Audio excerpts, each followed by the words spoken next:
Prime Minister was also asked about Ukraine during his EV announcement today, specifically how Kyiv has responded to the apology Justin Trudeau made in the House of Commons yesterday, apologizing on behalf of Parliament for the attendance and applause given to a Ukrainian veteran who fought for the Nazis and who was invited to the Commons for a historic speech given by the Ukrainian president. Take a listen to how the Prime Minister answered the question. Obviously, since this terrible incident happened on Friday, we have been in close connection with our Ukrainian friends and counterparts. We've expressed, obviously, the extraordinary regret that all of Canada shares that this would have happened, and reassured them that we continue to stand incredibly strong with Ukraine in its fight against Russia. We've invested close to $9.5 billion now in military, humanitarian, financial aid for Ukraine, and we have reassured them that we will continue to be there unequivocally with everything it takes for as long as it takes.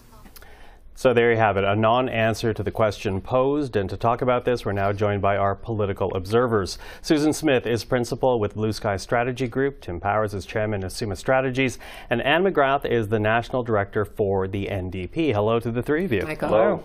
Okay, so let's begin with the Prime Minister. Really not shedding any light whatsoever as to whether or not Kyiv or Zelensky has responded to the apology that was given yesterday.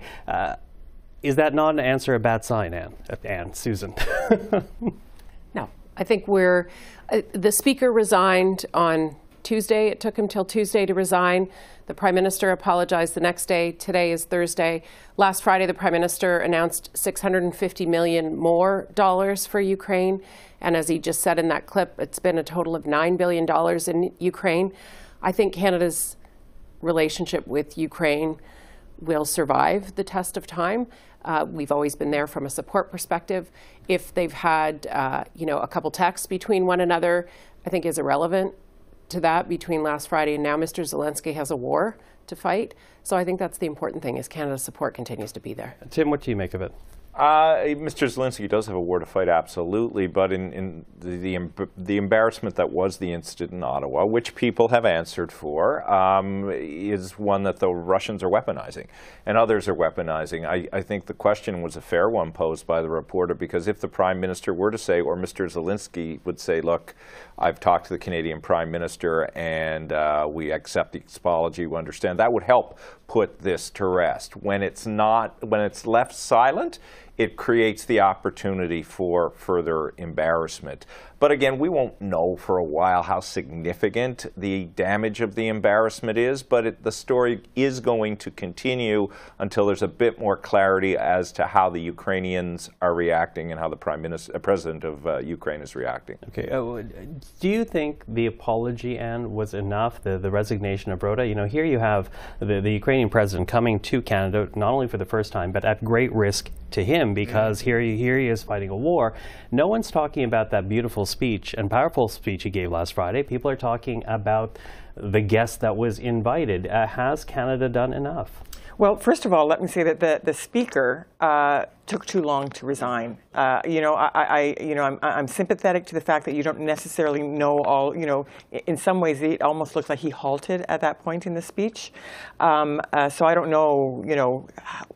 I believe that the responsibility does lie with the Speaker. I believe he should have resigned much more quickly than he did. And then I think that there is fair criticism that the Prime Minister's apology was also quite late, perhaps because of when the Speaker resigned, but certainly it was very late. And so I think you can say that something is not someone's fault. Like, I wouldn't necessarily say it's somebody's fault, like the Prime Minister's fault. But they do bear responsibility. He does bear responsibility, and that's the important thing for me, is that there are real serious consequences to what happened there. Tim mentioned the consequences for Ukrainians who are dealing with a Russian aggressor, but there's also the damage to the Jewish community in Canada and around the world. So those are the consequences that I think need to be dealt with. So I would like to move on from the apology and on to what is going to be done to repair the damage that's been done. Mm-hmm. Tim, you were agreeing a lot to what Anne was saying. Yeah, I was just going to say, look, I know, yes, both apologies came. To me, the timing still is a bit of an issue. I think, the whole mechanics of should you wait for the Speaker to go or not go are largely irrelevant. Yes, the Prime Minister did apologize on Tuesday or Wednesday. Could have done that on Saturday. That allowed this story to grow. It's more a bit of a political pattern in some ways of the challenges this government creates for itself. But time will tell. The apologies are now done. Let's see where this goes. Okay, Susan. The Speaker invited the wrong guest, made a terrible mistake, an awful mistake, an upsetting mistake for people. But it was Anthony Rota and Anthony Rota alone, and not out of maliciousness. It was a mistake. And the Speaker, I agree with Anne, took too long to resign. It was up to the Speaker to make it critically and crystal clear that it was he and he alone that had invited that guest to the House of Commons. We all know, and we've seen parliamentary protocol and other people interviewed over the last few days about this. The Speaker of the House in French is Monsieur le Président. He is the head of the House of Commons. So the Speaker had to do his thing, and I think the Prime Minister, I think it was the right order of operations, but the Speaker took too long to do it. As for a long-term fallout, like I said, Canada's support of Ukraine is unquestioned. Whether or not Russia is weaponizing this, it's a Russian propaganda machine. So that's a 24/7 machine. So if they've got something new, they'll invent something new the next day if they don't have something. I mean, that's the nature of a propaganda machine.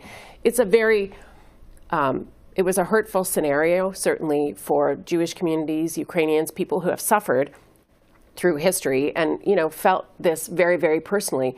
But I do think we have to remember who initiated it. And then the Prime Minister has spoken to it, and he's apologized on behalf of parliamentarians for it. Because, I was speaking to Andrew Scheer earlier this week, and of course, former Speaker himself. And he said, yes, the Speaker has a lot of leeway in most times, but this was a very specific time where there was a head of state in the House of Commons, and in that scenario, it's actually really not up to the Speaker. At that point, you're talking about security services, but that goes to the Conservative argument that the Prime Minister bears responsibility in this as well, because they argue he did not do enough to protect a head of state who was coming to the House of Commons. Well, I don't think anybody thought a 97-year-old man was going to do something. I think the Parliamentary Security Service does the vetting of people that come in, and it's from a safety and security perspective. If they want to change the rules and take the vetting and make the vetting political from now on in, that means the Leader of the Opposition, that means Pierre Poilievre's lists have to be vetted before anything happens. I mean, there's follow that. Maybe we need to look at how we do it in the House of Commons, but the way the system was set up is, and it hasn't been changed yet, is from a security and safety perspective. And clearly the House of Commons security, from a security and safety perspective, felt that everybody that was there was physically safe and had no reason to question the Speaker of the House of Commons' choice of guests. Okay, Tim. Except yes and no. The challenge here was this is a state visit of one of the most protected people in the world. And with the VIP list of protected people in the world, there are other levels of security. The question needs to be asked quite dramatically as to how there wasn't a secondary level of vetting.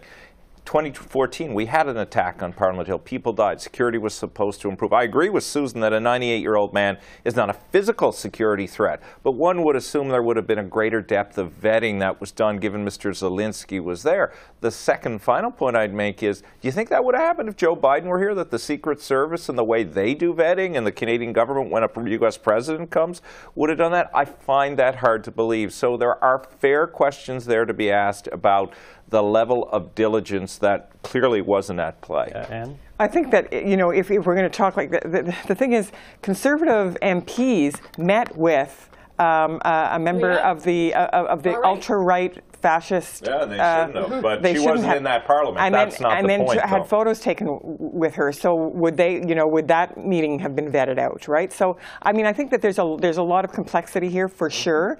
There are, as I said before, there are consequences and there are things that can be done, and those things should be done. But I don't believe that this entire incident, I think it needs to be dealt with, but it doesn't need to be turned into a partisan circus, which I'm worried is what we're heading into right now with things that are going on at the committee level and so forth. And this is not a Hollywood movie. This is actually the Parliament of Canada. A bad thing happened, a shocking thing happened with consequences. Apologies have been made, responsibility has been taken, but now with that responsibility comes action and the ability to actually repair the damage, and make sure it never happens again. Okay, I have to do a quick round robin here because I do want to ask one more question, and I don't want to be partisan about this or risk making this a partisan debate at this point, but It happens. it happens. But you know, we talk about the damage done to Zelensky in the Ukrainian war effort, but what about the damage that this has done to Justin Trudeau? Will there be a lasting impact on the judgment of him? Susan. I think those who choose to use it will choose a collection of whatever they want to choose against the Prime Minister. That's the way politics works. Every party lines up whatever they believe the faults of the other leaders are, and they list them as often and as frequently and as at length as they can. So I think this one will be probably added to the list. Whether it's his fault or not, it is added to the list, as Susan alludes to. It doesn't help him right now that this is happening a week after he's made some serious and important allegations about what India may or may not have done in Canada. And just from a political perspective, it doesn't help him internally or externally because, again, it is piling on as a list of challenges that he has been the head of government for. It was looking like he was having a decent week last week after what looked like a fairly rocky summer, rocky caucus retreat, and then going into the session a fairly decent week. And somehow I think they did manage to snatch defeat from the jaws of victory. Okay. Well, we'll leave it at that. And sorry, out of time, but I always appreciate the conversation. Susan, Tim, Anne, thank you for this. Thank you.